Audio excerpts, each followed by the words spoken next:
Count spoke, thinking he had misheard. Was the Duke of Whitlow's flower proposing to him right now? And she came of her own accord. Iris thought she expected it, but it wasn't easy. She had entered the lair of the beast to escape the beast. She judged that he could protect her because he was vicious. She couldn't back out now. Iris speak because he grew up in a greenhouse. He didn't really know what he was saying. The Count asked if she really knew what marriage was. Iris replied, "Is he saying this knowing what couples do?" Yes, she knows exactly what married couples do, but they are not married right now. The Count started laughing, then said, "Leave." Iris thought if this were in the past, she might have been trembling, but this level of shame was nothing to her now. Then she spoke. "Alfred, the owner of the Hutch merchant caravan, wants to have her. He promised the gold mine of Lavant to the Duke of Whitlow. The Duke will receive the gold mine and hand her over to Alfred, but what if another proposal comes in?" The Count said she had been talking without manners since earlier. Iris replied, "If he likes honorifics, use them first, then she will show him the appropriate courtesy. If he gives the Duke the gold mine of Benoth, he will pass her on to him, not to Alfred, because Benoth's gold mine is much larger." The Count asked, "Is Lady Whitlow saying that she is as valuable as Benoth's gold mine?" Iris stated, "Wouldn't it be better to have the flower of the Duke than a soon-to-be withered gold mine? At least it hasn't withered yet." Then she thought, how did she know? Obviously, it wouldn't have leaked anywhere. Then she continued, "King of the Beastmen. She knows what he is trying to do." The Count spoke, "If she doesn't want to fall without even blooming, watch her mouth." Iris asked, "Even if the flower falls, his neck will fall with it, right? His plan will fail, and he will die miserably. The beastmen together around him will live miserable lives." After hearing this, he had no choice but to marry her. The Count thought she was an arrogant and mysterious woman. He couldn't believe she faced him without feeling any fear. Just being called the Duke of Whitlow's flower, he couldn't fully explain this woman's worth. Then he spoke, "Let him apologize for his attitude, but he is curious about her intentions to propose marriage to someone who might fail and die." Iris replied, "Because she wants to escape from that Duke, and she wants to decorate a new greenhouse that she likes. With all her strength and harvest, she is trying to live a carefree life. What does he think?" Iris remembered in the past life, even though she always felt sleepy, that day, she felt an impending death. She should have made a sound at least once. Why did she have to live and die like this? The thought that came to mind as she lay dying was only one: she didn't want to die like this. It's already been a month since she woke up. She who died at the age of nearly 40, after watching future events rush in like a stampede, returned to being 20 years old again. Once she confirmed it was not a dream, she went straight to Kebrant Green. She never thought he would not give her an answer until today. Brittany came and spoke. "Is Iris still dawdling? Today is the day that the person who will be her husband will come, the head of the household.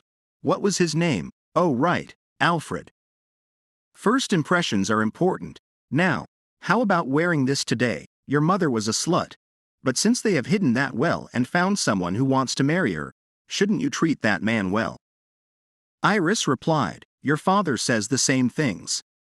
Suddenly, a maid came and told them, "Come, Green Kebrant has arrived." Count spoke. He heard that the beloved daughter of the Duke is so beautiful. The Duke asked, "Does he mean Brittany?" The next moment, Brittany came and said, "Father, she came. She heard that Count Green has come to visit." The Count did not see her. Brittany thought even the Emperor couldn't act carelessly because he was protected by the Holy Kingdom. Even if he is a count, he has power equivalent to that of a duke, the most popular man in society in this era. Count stated, "Lady, please, will she marry him?" Iris thought, so he has decided to accept the deal. The Duke asked the Count, "What is this about? Wasn't it Brittany whom he favored?" The Count replied, "He never said such a thing. The person he want to spend my life with is Lady Iris." Brittany thought, "Count with that foolish girl, this must be a dream. It has to be a dream." She was pretty confident it couldn't be true. Duke spoke, "Since the eldest daughter is not married yet." The Count replied, Both viscounts married the youngest, not the eldest daughter, then the third and fifth friends of the empire married before the crown prince. Could it be that the duke thinks that he is not good enough as a son-in-law? The duke replied, "No, that's not it," Brittany said. "Count, surely at the last party, he asked her to dance, didn't he?" The count stated, "She seems quite foolish. It was not him who asked for a dance, it was Lady Brittany. He only agreed because she seemed so desperate, but to be misunderstood like this is regrettable." The duke thought, what kind of situation is this? However, if there is any way to establish a relationship with Count Green, taking advantage of this opportunity. The count asked, "What is Lady Iris's answer?" Iris replied, "Yes, she will accept his proposal." Brittany shouted, "No, father, don't he think this is too hasty? Iris is not at all ready for marriage." The duke stated, "Go up to her room right now." In the next scene, Iris asked, "How did he find out today?" The count asked, "What is she talking about?" Iris replied, "Coincidentally, Alfred promised to come to pick her up today. The timing is just too perfect." Then she thought, Count stated, "At the duke's house, the moment he signed this contract, the gold mine belongs to the duke, and today, he will return to his estate with the lady. She never thought he would conclude the contract on the spot and bring her right away." The count spoke, "Well, he is not sure." Then he remembered. Alfred thought, "What is this? He hired all the mercenaries he could count on, but being dismissed like this." One of them spoke, "Well, she gets it, it's time to send him off." Alfred shouted, "Don't come any closer." The next moment, his time was up. Iris asked, "Weren't they supposed to arrive in half a day? Last time she had to come back quickly, but this time is different." Again she asked, "Why is he staring like that?" The count replied, "She seems too calm." Iris said, "She doesn't know what he means." The count stated, "Lady Iris said she sold herself. Doesn't she think she is taking this too lightly? She might have wanted to escape from the duke, but I, Count Green, am not the safe and cozy greenhouse she imagines. He doesn't know when she will die. That's what it means to marry a werewolf husband, so don't pretend to know everything when she doesn't know anything. He wants to ask what she has to protect herself right now." Iris thought, even if he scares her like this, there is nothing scarier to her than that house. Iris spoke. Even though she told him about the future, Count Green still seems unconvinced, or maybe he really needs to see it for himself to believe. The count stated, "The flower of the duke, she is not afraid. Isn't she confident she won't regret it?" Iris thought she never expected to get this close. Right now it's two, then said, "Wait." The count asked, "She said she knows everything." Iris thought her heart felt like it was going to burst. The count spoke, "She seems tense." Then the coachman's voice came, saying they would be entering the city soon. After that, the count told her, "Take a look at the window for a moment. This will be her greenhouse from now on, Iris Whitlow Green." In the next scene, the count asked, "Does she like her bedroom? From now on, the lady will have to sleep with him in this room." Iris thought, sharing the same room. Actually, it's a bit surprising. Even introducing a bedroom like this, she knew that married couples usually use separate rooms after an arranged marriage, even with Alfred. The count asked, has she started thinking about something already? There are still things that were left undone earlier. What does she think? Iris also asked, have he not realized it yet? The count spoke, as she knows, he is like a beast. Iris stated, no, he has not shown her everything yet. If he has scared her this much, shouldn't he show her what he really looks like? The count replied, if she wants. Iris thought she never thought she would see what a werewolf looks like. When wandering through the darkness of death, she witnessed its final moment. The wolf then spoke, he is quite enormous. The count asked, seems terrifying, doesn't it? Iris replied, she is not afraid of anything, above all else, he is so beautiful. Then she thought she didn't understand why he had to die in such a state. The stiff skin and dried blood, that grim sight, was indeed this wolf's end.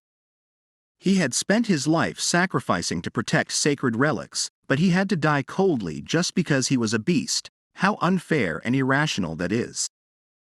The Count spoke. She might regret it, Iris replied. No, she doesn't regret things like that.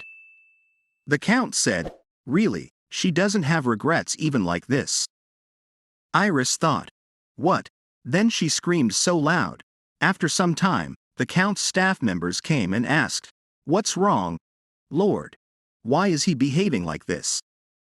The Count stated, they are entering the room of a newlywed couple without even knocking. One of them spoke, is that the issue right now, lady? He apologizes for the Lord's rude behavior on his behalf. He heard she arrived at sunset. Is she not sure if she has enjoyed touring the castle? Another one asked, Lord, why is he undressed in front of the lady? The Count was a little blushing. Iris started laughing and thought, no wonder. It seems like it will be more enjoyable than expected. Nathan spoke. Apologies for the delayed greetings. He have been a bit busy. Then he introduced himself. I am an expert in combat. If you are interested in self-defense, feel free to ask me anytime. The taller guy is Wallace, and next to him is Eugene. Wallace said, he really did not expect the captain to get married. Please take good care of the poor captain. The Count stated, they have not finished touring the mansion yet, so just go now. Nathan spoke, don't worry, Captain, they won't disturb him. After that, the Count spoke, he is going to lose his mind, Iris told him, but still, they all seem like friends. The Count replied, they are practically family after all. Iris thought, family. She wondered what those people who are called family are doing right now. On the other hand, Brittany shouted, she hates it. Is he telling her to just stand by and watch Iris marry Count Green? How could Dad do this to her? The Duke replied, anyway, it was of great help to our family. They have already got Benoth's gold mine. Moreover, even the best land was sold for a huge price. Brittany shouted again. She doesn't care about gold mines or something. Then she thought, she should have been Countess Green, but instead, Iris, that girl, has taken away what is rightfully mine. The Duchess spoke. Still, it's a little regrettable that she will be Countess Green. She might have raised her delicately with the thought of selling her off someday. The Duke stated, but it's not a waste. Our Brittany will be in a position higher than a countess, since he joined the Crown Prince's entourage. Just wait a little longer. Brittany thought, so she's going to become the Crown Princess. Yes, let that girl be the Countess for now. Once she becomes the Crown Princess, she will even make Count Green mine.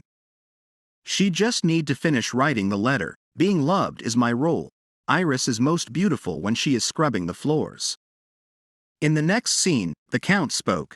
Dinner took longer than expected. Iris replied, but it's still delicious, and she had a good time looking around the mansion. The Count asked, was there any place that particularly caught her eye while wandering around? Iris replied, it's hard to pick out a particular part. They were all beautiful even in the dark, above all else. She remembered the Count could have asked the butler to guide her around the castle, but to come out and accompany her personally, she thought she would never feel this way again. Then she spoke. It was even better with that kind Count by her side. Again she thought, of course she doesn't think that's the only reason for the strange feeling. The Count asked, it seems like she is tempting him. Well then, shall he start preparing to meet the expectations of Countess Green? Did the lady bring her pajamas? Iris replied, she doesn't have pajamas, even in that house, all she had was this one outfit. The Count spoke. Then he guesses she could just wear his robe. Iris replied, come on, don't joke around. The Count replied, even though he is serious, if she allows him, he wants to dress her, and even undress her himself. Her blushing cheeks are really beautiful, enough to make him want to swallow her up all at once. After some time, the Count spoke. She seems quite tired. All he did was kiss her, and she fell asleep right away. She seems a little embarrassed. Then he thought, it feels unfamiliar. Other than saying that she grew up hidden because it was a shame to show her to others, she is a mysterious woman who only wants to escape from that damn duchy. Whatever happened there, she is now the flower of the Green family, so she can bloom peacefully. After that, the Count came out of the room and saw Gillette. Then he asked, what is wrong? Gillette looked at the Count's body, then spoke. She thought there might be something she could help him with. The next morning, Iris thought, this weather makes her want to eat some ice cream. It would be really nice to go out for a bit. But of course, since she have only one outfit to wear, it was taken away to be washed. Still, she never had the luxury to think of such simple thoughts in her past life. After that, Wallace came and spoke. There's a friend who wants to say hello. The person spoke. He did not hear the news in advance, so he could not even greet her yesterday. He is the butler of this house. His name is Jamie. He looks forward to working with her. After some time, Jamie spoke. Until the maids are hired, she can tell him anything she needs. Iris spoke. She needs clothes right now. Jamie replied. The tailor is scheduled to visit the palace on the weekend. Iris spoke. Now, as he can see, she needs something to wear immediately. Yesterday, she saw a guy named Nathan who seemed to be about the same size as her. If it's okay, can she borrow some clothes from him? Wallace stated, Lady, even if Nathan looks like a sissy, he is still a guy. Iris replied, it's okay. Then thought, when she was called a flower, she was just a weed. But now that she has become a flower, she has no intention of living like a flower. It's her job to decorate this greenhouse as she pleases. Then she spoke. No matter what she wear at home, isn't it enough as long as it's comfortable? And again thought, this time, she will live freely. Jamie replied, yes, he guess he will have to go and grab all of Nathan's clothes. Is there anything else she need? Iris replied, she would like some ice cream to eat in the garden and an umbrella for a walk. Then she asked Jamie, how far can she go as she pleases in this house? Jamie replied, in Iris's house, there is nothing Iris can't do. Iris replied, thanks. In the next scene, Iris thought, as expected, it was a good idea to come out. The clothes are a bit bigger than she thought, but it's definitely comfortable. Since she is alone, it's hard because she doesn't have enough hands. Well, it's okay. How about a little sunburn on her face? Suddenly, the Count came and asked, is she having ice cream for breakfast? Iris asked, how did he find his way here? The Count replied, he met Jamie. He went to see Lacera this morning. Iris replied, that's right. He was very polite. The Count asked, are you sure you are talking about Jamie? Iris said, yes, he is the butler. Even this ice cream was prepared by him. The Count thought, is this guy acting differently because he is in front of his sister-in-law? Iris asked, do he want to try some? The Count stated, rather than eating it like this, he wishes she could feed him directly with her lips. Iris thought, he is joking again, but now she knows how to handle this guy. After the kissing, Iris asked, how did it taste? The Count replied, it is very sweet. Iris thought, but she did not expect he would be wearing someone else's clothes. The Count spoke, looks like she will need some new clothes. Iris replied, Jamie is going to call the tailor, then thought, what? Feels like the atmosphere has changed a bit. The Count asked, is there anything he can do? Iris said, she needs a maid. She hopes someone from a good family, with a good education and good manners, and soon Viscount Alfred will be visiting. He wants to acknowledge their marriage and will tell him to give her up. The Count stated, what should he do, so that she never sees him again? Should he rip off that guy's head? Iris replied, no, there is no need to go that far. Just make sure to make him transfer the Lavant gold mine and give me that gold mine as a wedding gift. And thought Alfred won't give up easily. He will hold on to the duchy. He is probably being rude just to get her. Even Brittany probably has not admitted that she had become Countess Green. She is undoubtedly looking for ways to get rid of her. These two will have to come soon. The Count stated, as a wedding gift, he thinks she misunderstands something. He is not obligated to give her a wedding gift. She agreed not to disclose that he is a werewolf, so he agreed to bring her from Whitlow as Countess Green. Isn't that the end of the deal? Iris spoke, you seem like a petty man. Is the great Count Green a man who cannot even give a gold mine as a gift to his wife? The Green family is a very honorable family, respected by all even if not exceptionally wealthy. But respect alone is not enough for me, from the hot south to the rugged west, the cold north, and finally to the prosperous east. I will put it all at my feet. So if you want to share it with me, why not invest in me? The Count thought it was a ridiculous dream, but that ridiculous ambition touched his heart so much. Then he spoke. All right, I will give you the Lavant gold mine as a wedding gift. A few days later, Iris spoke. Are these two the only candidates applying for the position of maids? Despite being hired hastily, they have quite respectable backgrounds. Then she thought. That disrespectful attitude has been going on for days. There are people who are bound to be jealous and can't accept the new hostess, but I never thought they would show it so blatantly. As a noble lady who entered the Count household as a maid, it's definitely irritating. I will have to deal with it. After some time, Jamie introduced the new two maids. The first one is Krishna from the Firine family, a highly esteemed family known for producing many talented artists, and the other one is Werewolf from the Lutek family, renowned for producing many scholars. Iris spoke. Thanks for coming, young ladies from distinguished families. Krishna replied, No, my lady, it's an honor for us to serve the flower of the Duke Whitlow family. Erwell said, The flower of Duke Whitlow, that means Iris is. The next moment she was hit by Krishna and spoke, Please be quiet. In the next scene, Krishna spoke, The Countess is surprised. Change your tone, Erwell replied. Pretending to be noble does not suit me. And if something happens, shouldn't they protect the Countess? On the other hand, Brittany thought she summoned Alfred to oust Iris from the Green family. How dare he flirt with me without even understanding a single letter? This is all because of that slut Iris. It can't go on like this. Alfred spoke, Lady, I will be waiting for you, Brittany thought. This ignorant idiot, she will give him what he deserves. And spoke, Seeing that he constantly visits the mansion, it seems he is deeply concerned about losing our Iris. Wouldn't it be better to get her back as soon as possible? Alfred asked, Is that possible? There seems to be no way. Brittany stated, Oh dear, why is there not a way? Do he know why men were so enamored with our Iris? Untainted purity, like a flower in the middle of a pristine lake, untouched by any hand or breath.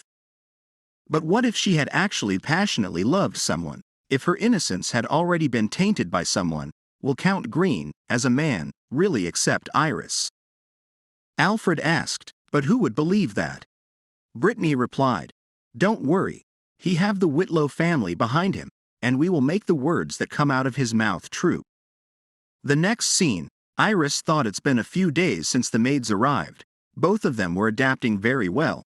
Relationships and bonds were being developed mostly without much awareness. However, there is one problem.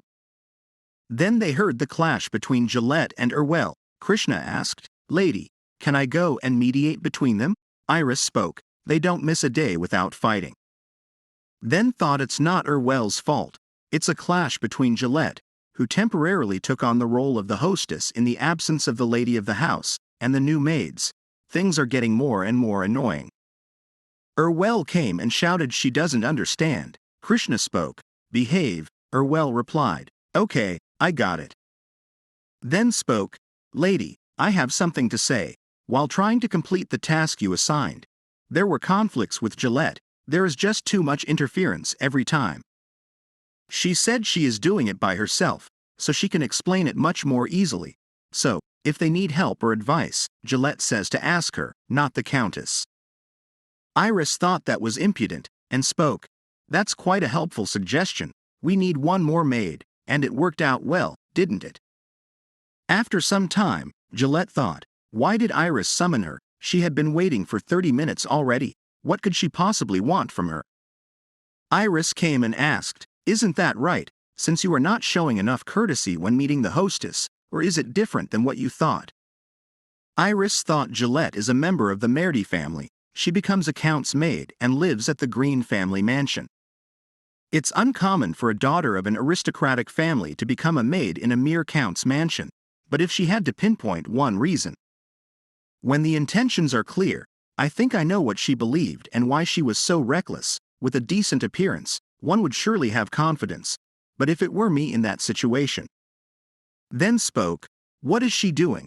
Let's sit down," and thought she probably chose to be polite to her on the outside, and approached the Count from behind because it's much easier that way. Gillette replied. She told her to stand up, and now to sit down, then thought, how can she pretend to be a noble and be seated in the position of the Countess without even having a wedding? Unbelievable. Iris stated, "From now on, you will be my maid," Gillette replied. "What does that mean?" "Why me? I am the Count's exclusive maid." Iris stated, "Whatever you were before, you are not anymore because you have become my maid now." Gillette replied, "That's ridiculous. Do you think the Merdy family is nothing more than the Countess's servants?" Iris spoke, "Nothing will change, whether it is the Count or me, the Countess. They are still a couple," Gillette said, "but it's an arranged marriage." Iris stated, "Whether it's an arranged or a love marriage, you should understand that marriage is marriage. Do I have to explain these trivial things?" Gillette spoke, "She can't stand such rudeness either," then started running away and thought the Count would not let her become a maid. She is the only woman who can enter the Count's office in this mansion. Gillette spoke, "Count, I have something important to say." The Count replied, "I am busy." She again said, "It's really urgent." The Count replied, "I said I am very busy." Iris came and asked, "I guess you can't get in," then said, "It's her." The Count opened the door and asked, "Are you here to show off your dress?" Iris replied, "Not particularly. Do you like this outfit?" The Count spoke, "With such an elegant appearance, how could I not like it?" Iris spoke, "I thought it would be nice if Miss Gillette would also become my maid." The Count replied, "Do as you please, I don't mind." The next day, Erwell said, "That's refreshing. Thanks to the lady, they finally got rid of those rude comments. Although I can't say our relationship is on good terms, it really feels like she is a ghost." Iris thought, "It's been a week since Gillette became her maid. She has been behaving more obediently towards me than expected. But the relationship among the maids is getting worse, which is surprising because she is still rude to them. And now she is boasting about being a noblewoman to Erwell and Krishna." Erwell said, "Just look at that. Seriously, does it even make sense for her to ignore us just because of her status? She must be talking behind our backs because we don't care about her." Iris replied, "That's true." Then thought, "Indeed, what is she planning?" On the other hand, the maids were chatting, saying the lady still does not have a wedding ring. One of them spoke, "She saw it with her own eyes. She did not have any jewelry on her finger." Gillette told them all the details. One maid tell them the Count really behaves indifferently. "When I worked at another mansion, even for arranged marriages, they at least held a feast." Jamie said, "It looks like they are relaxed enough to chat like that." Then he thought, the Count and his wife are increasingly being talked about by the maids. When he tells the lady about these things, she always said to let it go for now. She is busy with other matters at the moment. The Count asked, "Is he here to see Iris?" Jamie replied, "Yes, the lady requested that he come." The Count stated, "I will take it to her. He can go." Jamie thought, "What is this?" The Count asked, "She is not too busy today, is she?" Iris replied, "Not really. What is he doing here?" The Count spoke, "I finally had some free time. Have you finished touring the mansion yet?" Iris replied, "No, I have not seen everything yet." The Count stated, "Then shall we go together? Come with me and finish the tour." After that, Iris asked, "Gillette said the Count has been in her care." The Count replied, "No way. Did you think Gillette was helping me get through the night? Could that be the reason why you have been avoiding me? Look, no one can touch me like this, nor can anyone be this close." Iris asked, "So why did he let her act so freely?" The Count replied, "The Merdy family is quite useful. Instead of the link with this matter, let me show you a big secret." After some time, the Count stated, "Look, here they are. These are valuable things." Then he changed his appearance and told her, "I can only open this door with my claws." Iris thought, this is where the holy relics are. In a time where magic is disappearing, hiring a magician is like finding a needle in a haystack, and the value of magical items is skyrocketing. These are sacred relics. The Count told her, "You must never touch them." These are items that ordinary people avoid as much as possible.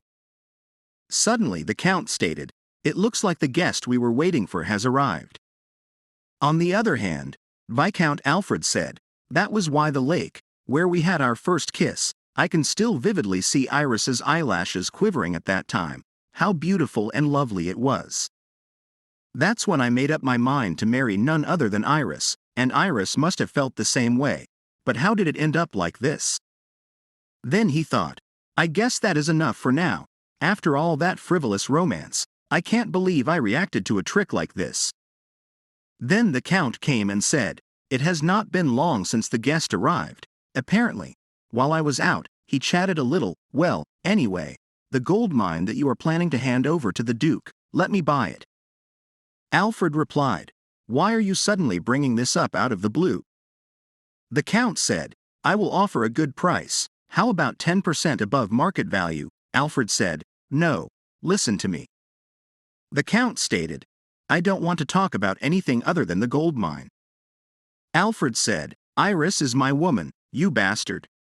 Even if you are a count, how old are you? Since a while ago, you have not been showing respect or decency.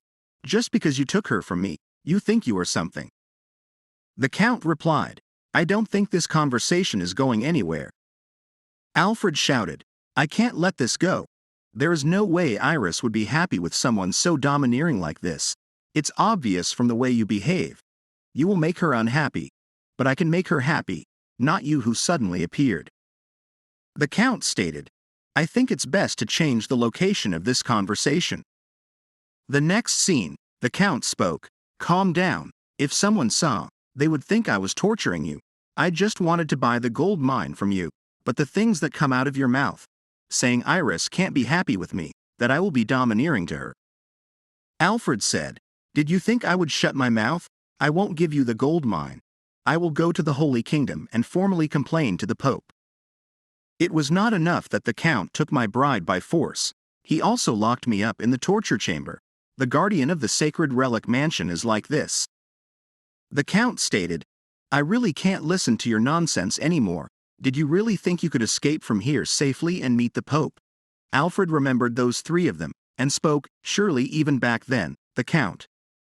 The Count said, "Well, I will take my leave now so you can have a pleasant conversation with my subordinates." Alfred shouted, "Please don't come closer, please don't." After some time, Jamie spoke.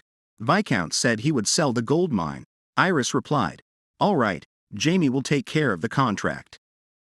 She then thought, she never imagined she could get it in less than a day. Maybe she shouldn't have provoked him that much. Anyway, this sets the foundation. The Viscount wanted to exchange it with me because it ran out of gold, but just because the gold ran out does not mean the mine's value disappeared. The reason why the Duke family was able to expand their influence was because of that mine. This time she won't let that happen. Iris stated, "Jamie, I have one more favor. I need you to find someone. A person who used to work for the Duke family. He must have left a mark. But since he was kicked out, he must be hiding somewhere. It's for the Green family, so I hope you can find out his whereabouts." Next scene, Gillette said, "Thanks to that foolish man, it's become even more interesting. Now all of them spread the word." After that, people were talking about Iris. They chatted that the story of the Duke family flower. How can it be so scandalous? What a disgrace. They say a horse without legs is the most frightening. On the other hand, a lady said, "I have heard some really strange rumors lately. There are whispers that Countess Green has committed adultery." The other lady stated, "What the hell? When did my brother even get married?" On the other hand, a lady spoke, "Look at this article. Here it says the flower of the Duke family has a secret life. It turns out that the flower of the Duke, which was thought to be pure white, was actually rotten to the core. Is this true? Is Iris married to Count Green?"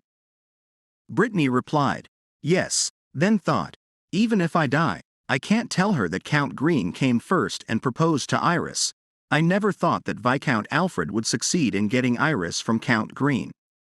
My purpose was simple, to show how decadent that girl Iris was. She will soon be kicked out of the Green family."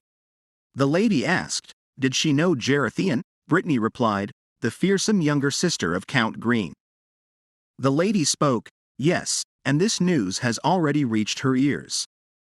After some time, Iris spoke. He did not have to come with me, Count replied. He is stronger than Nathan and Wallace. Iris said, she knows that, but she is a bit uneasy because she made him leave his seat empty for no reason while he is busy. Count stated, my first time getting married, so I don't know much. In cases where the husband accompanies his wife on her way, do they usually think that the wife is causing trouble for her husband? Iris replied, not really, Count spoke. Then it's settled, and she is dressed really nicely today too. Iris told him, she doesn't want to attract too much attention from the outside. She doesn't want the direction to spread everywhere. Count replied, not wanting to attract attention, if that's the case, she is already failing. Like this, it's hard to take his eyes off her. Wasn't there something we could not finish last time? At least today she won't fall asleep while kissing him. Then they started kissing. After that, Iris spoke, it tickles. The next moment, she asked, right now, they are inside the carriage, Count replied. Does she think the beast would care about that? Iris thought, every time his hand, his lips, his body touch mine, I feel a shiver run through me. And I don't know what to do. How should I react? This is the first time feeling like this, and I still think about that time. Count spoke, relax. I won't do anything you don't like. If you dislike it, you should refuse, Iris replied, thanks. Count stated, his younger sister used to say that if you don't listen to women, you are trash. Iris asked, he has a younger sister. Count replied, my younger sister's personality is a bit. At the Count's palace, Gerathian stated, lion, leopard, eagle, and deer. Don't you have anything to say to me? Jamie spoke, aren't we in the same situation? I found out that the Lord was married after hearing about the marriage contract. Gerathian shouted, is that what you are saying right now?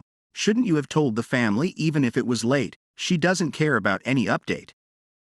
I am going to stay here until that stupid wolf arrives. If you want to live, you better tell him to come back immediately. On the other hand, the Count said he did not know she would want to come to a place like this. He is curious to meet the person who made her come all the way here just to meet him. Iris replied, let's go in and I will introduce you. Gouger asked, who are they? Could it be the lady? Iris said, it's been a long time, then added, this is Gouger. He used to be the estate manager of the Duke. Gouger said, I can't believe to see that Teddy grow up so beautiful, and also marry the esteemed guardian of relics. Iris replied, he was one of the few people who were kind to me in that house, when I heard that Gouger was kicked out for caring for me. The Count thought, although Jamie told him in advance, when Gouger was kicked out of the Duke family, Iris was just a child. But looking at Gouger, he knew what was going on in the Duke family, and she came to find him after becoming an adult. It's quite peculiar. He wonders what Iris is thinking. Iris spoke. She has something to ask him as a favor. She wants to hire him as the manager of the Lavant Old Mine. Gouger replied, more importantly, that gold mine was owned by the Vicount. Iris stated, it's mine now. I want you to handle everything from hiring workers to managing the minerals extracted from there. Gouger replied, he appreciates her trust, but he can't take on such a heavy responsibility, and he is just a drunkard now. Iris said, it does not matter whether you can do the job or not. She just wants to entrust her only possession to you, so you should take charge. Gouger thought, the person who could not even look at a maid properly came looking for me with such confidence, then spoke, I will live for the Countess. After that, the Count stated, I wish she had told him beforehand. I did not plan on bringing someone who was associated with the Duke family.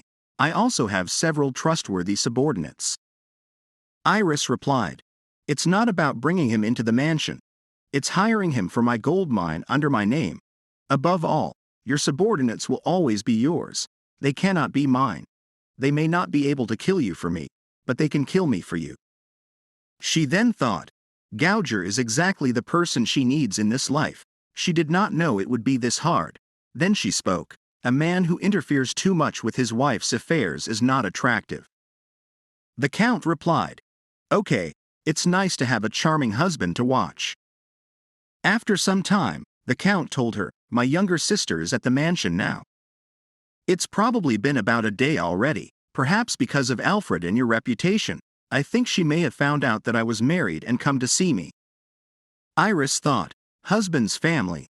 They are rude and tyrannical. They hated and despised me terribly. No, it's all in the past, and this time is different. I will see what kind of person Count's family will be to me. The Count stated, he is sure she doesn't know the source of that rumor. How long does she plan to wait before making a move? If you are trying to create an image of me as a pitiful man, you have succeeded. Iris replied, so he suffered because of that rumor. The Count replied, not really, but you never know what might happen in the future. Iris stated, I thought rumors would become more valuable as they matured. If you think so, should we put an end to it? Then at the palace, Gillette shouted, what's going on? The Count is expected to return before evening. Should cleaning be like this? Gerathian asked, she has been curious for a while, but who exactly is that woman pretending to be the hostess? Nathan replied, I have answered that question 10 times already. She is the lady's personal maid. Gerathian asked, then why is she acting like she is the hostess? She thought, as if I am not already annoyed enough. Why on earth has the Countess not taught her maid properly? Gerathian thought, let's see what a delicate flower she is, Iris stated. On the way home, she saw a very interesting article. There were many stories about me.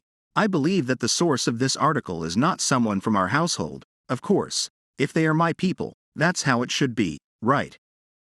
Gerathian thought, more than meeting, my new sister-in-law seems to have the same personality as me.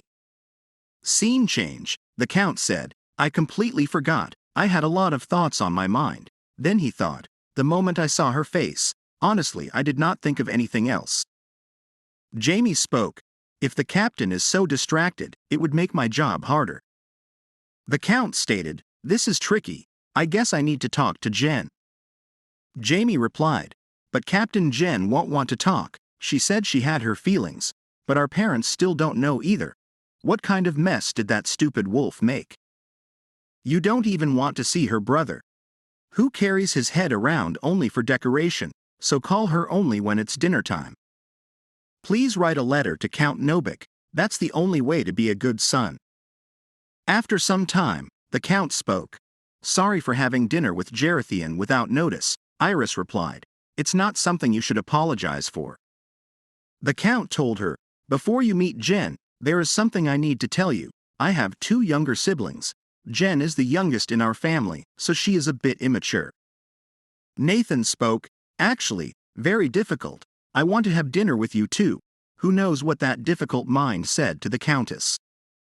Iris thought she did not think it was a relationship between an ordinary noble and a knight, but they are practically family.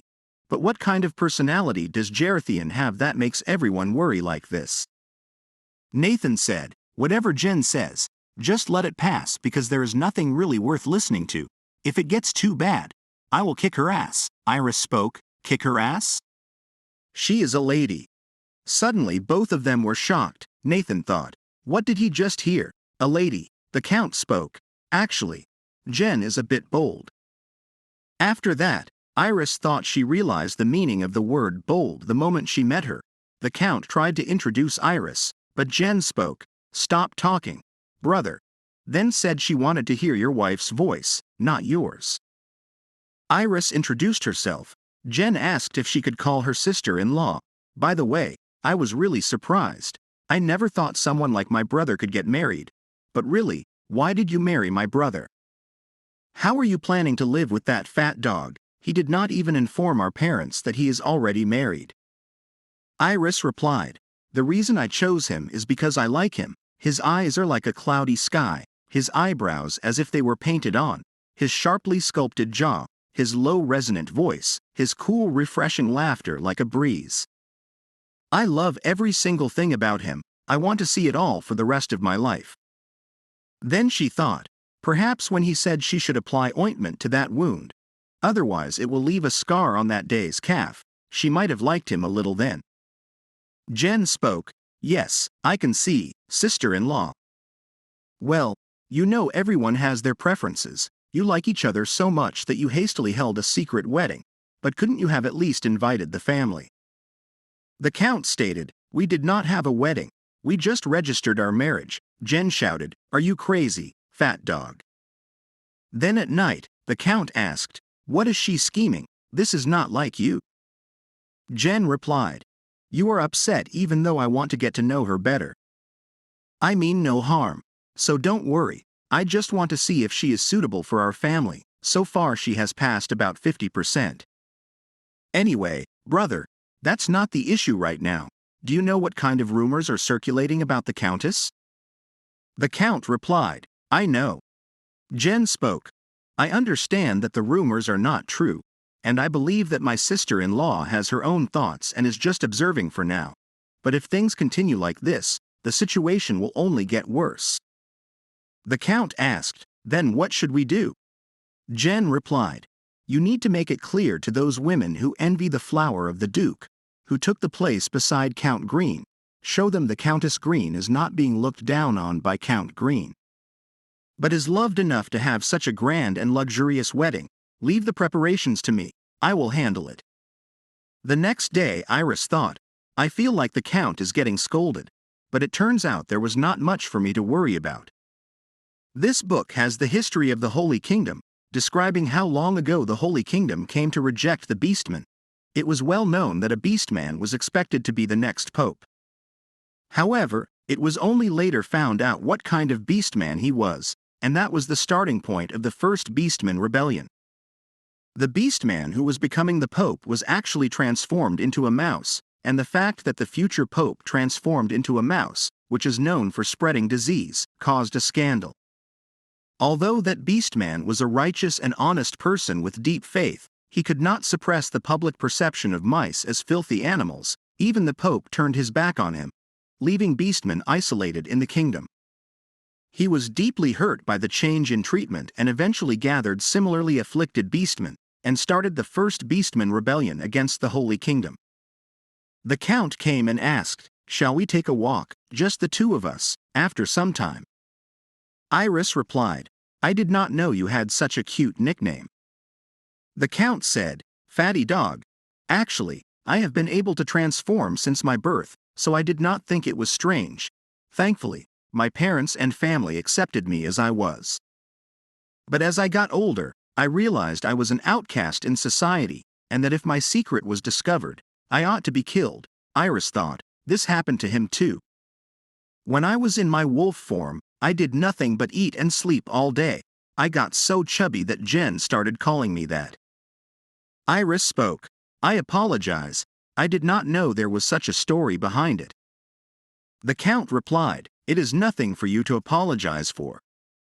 Listen, being a beastman means we are always at risk of death, but we are on the same boat. My sister said something yesterday, that in dangerous situations, it's better to be certain than sorry. Please marry me," Iris said. "We won't be able to hold a ceremony. I have never cared about that kind of stuff anyway." Then she thought, "I have learned a lot about beastmen, so if there is a choice I can make up for someone who got hurt once." She then spoke, "All right, let's do it, our wedding." Next scene, Jen spoke, "Sister-in-law, you're having a wedding with my brother. I am the one hosting the wedding." Iris asked, "But you have not had a wedding yourself." Jen replied, "Don't worry about that. I have a friend who will help me, the most reliable person for this kind of thing." A few days later, a priest said, "His Holiness the Pope is very displeased with the recent rumors surrounding the Green family. The guardian family of the sacred relic must maintain impeccable conduct and reputation. It's already troubling enough that you married without the Pope's permission."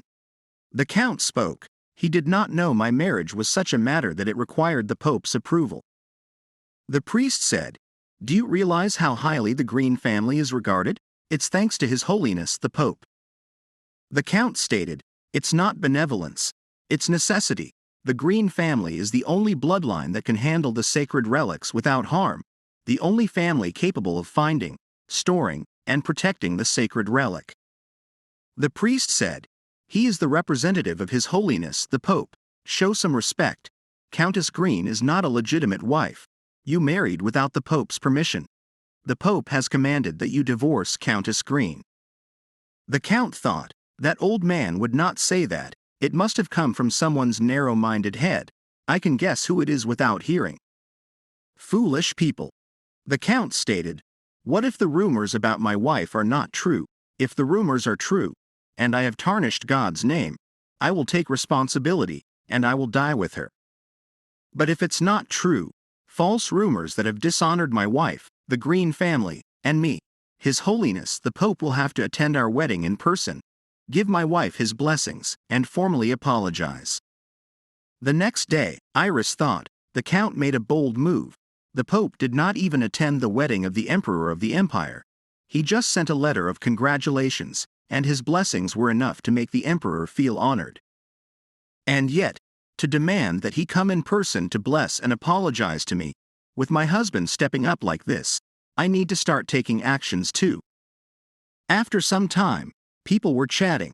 The Countess is hosting a party that commoners can go to. Can they just go and enjoy it? But the rumors about the Countess are not good. What if we get caught up in something weird? Come on, we have to go.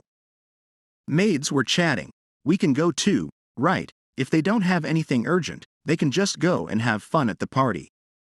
After that, Krishna came and said, she checked the maids' reaction as you asked. They seemed more excited, but nothing significantly different from before. The maids said, the town was buzzing with excitement, however, the rumors are getting more exaggerated, fueled by what is published in the newspapers and magazines. Well asked, lady, why would you invite people like them who believe such nonsense?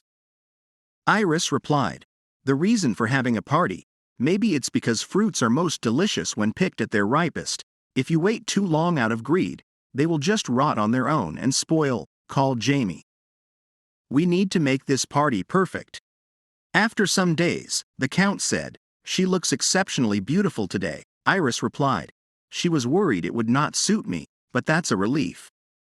The Count said, he will help you with the accessories, I had some picked out. Iris said she could manage on her own. The Count replied, no, you can't. Since you did not tell me your plans for today, I will do as I please. How did you get Jamie to talk? He never says a word to me.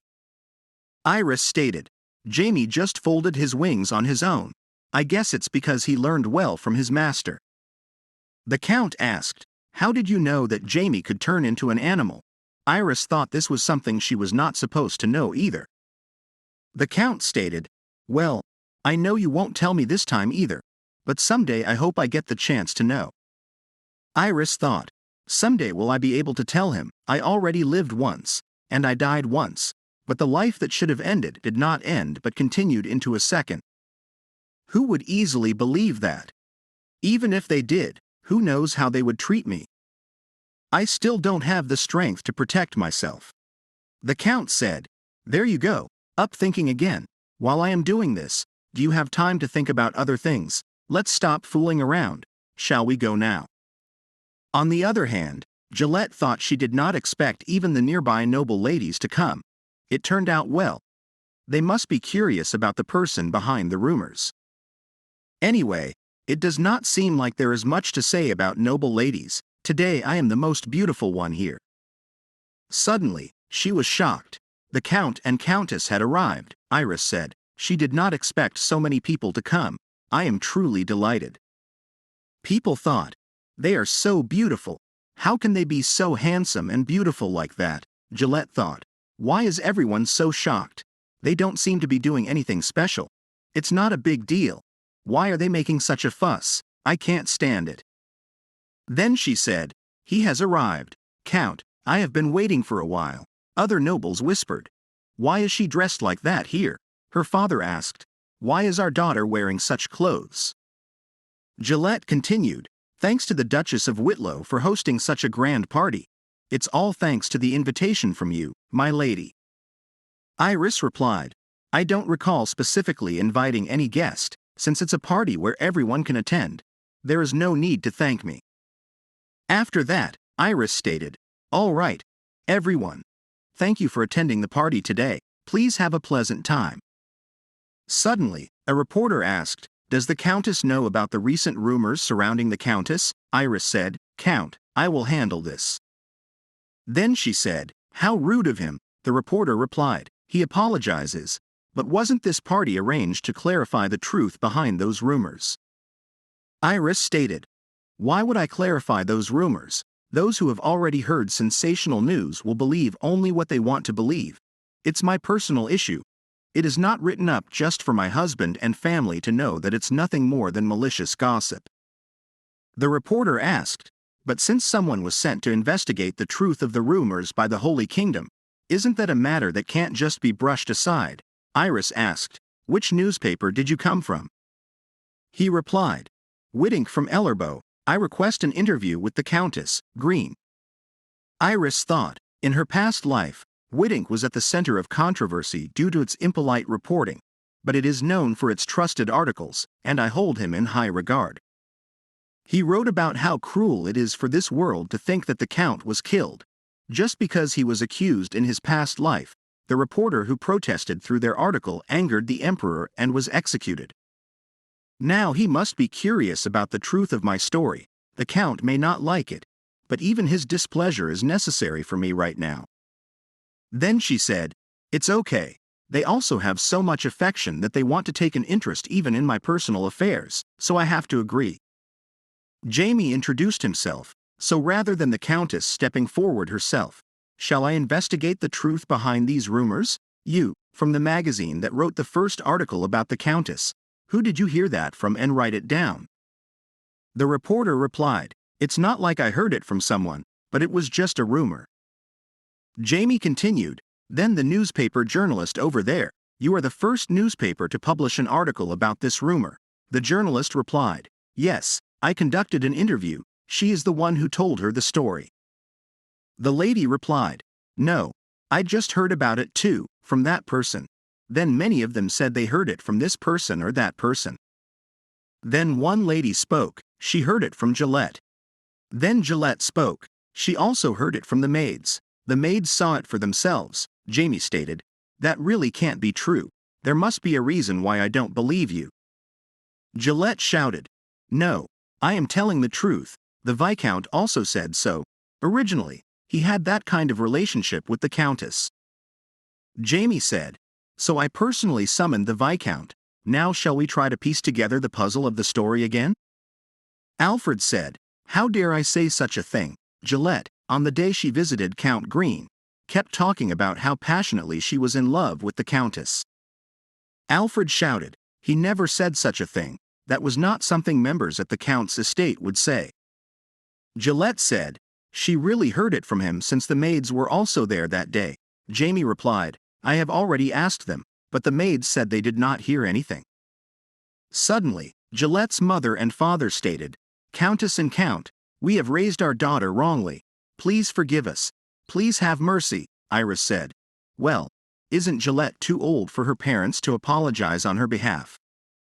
Gillette thought, "What have I done? I should not have touched the Green family." Then she said, "I have committed a great sin. I spread false rumors. Please punish me." Iris stated, "There will be no punishment, since you spoke honestly and apologized. I will forgive you. This matter ends here." A journalist thought, "She is not innocent at all. She is a woman who knows how to play politics." With so many journalists here today, the event will spread far and wide now. The big-hearted Countess who forgave the Viscountess who created and spread a scandal with lies. But this is not forgiveness at all. If she really intended to forgive, she would not have exposed the truth here. Viscountess Gillette and her family will never see the light again. But the Countess Green will have nothing to do with that because she already forgave her. After some time, Iris thought, in times when the power of the nobility is not as absolute as before, it's good to win the favor of journalists, but the flower of the Duke.